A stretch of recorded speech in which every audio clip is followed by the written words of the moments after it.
Hello viewers, welcome to my CS kitchen. আজ আমি নিয়ে এসেছি আপনাদের সামনে শাহি পনিরের রেসিপি। এই রেসিপিটা আমি কিভাবে বানিয়েছি চলো দেখে নেওয়া যাক। প্রথমে আমি এখানে কড়াইতে দিয়ে দেব বাটার,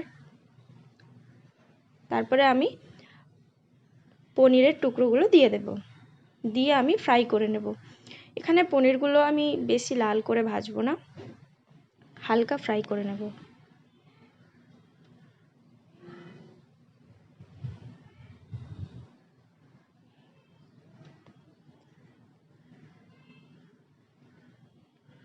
তো ফ্রাই হয়ে গেছে, আমি এবার পনিরগুলোকে জলে ভিজিয়ে রাখবো যাতে পনিরটা সফট থাকে। তারপরে ওই কড়াইতেই আমি দিয়ে দিলাম পেঁয়াজ, তারপরে দিয়ে দিলাম টমেটো, তারপরে আমি 4 থেকে 5টা রসুন দিয়ে দিলাম আর আদা দিয়ে দিলাম, তারপরে আমি কাজু আর চারমগজ দিয়ে দিলাম, আর তারপরে আমি এখানে এক এক করে গোটা গরম মশলা দিয়ে দিলাম, তেজপাতা, দারচিনি, এলাচ, লবঙ্গ সব দিয়ে দিলাম।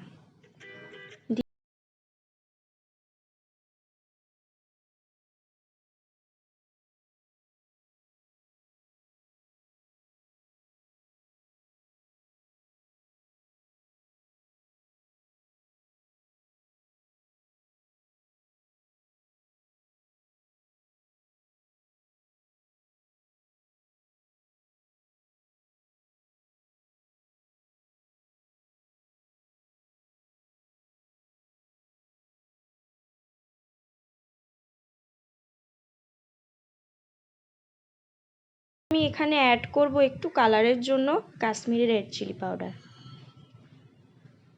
তারপর আমি দিয়ে দেব স্বাদ অনুযায়ী লবণ, দিয়ে আমি ভালো করে কষিয়ে নেব। তারপরে আমি এখানে দিয়ে দেব দুধ। এখানে দুধ দিয়ে ভালো করে আমি ফুটিয়ে নেব। তারপরে আমি ভেজে রাখা পনিরের টুকরোগুলো এখানে দিয়ে দেব, দিয়ে ভালো করে আমি কষিয়ে নেব আবারও।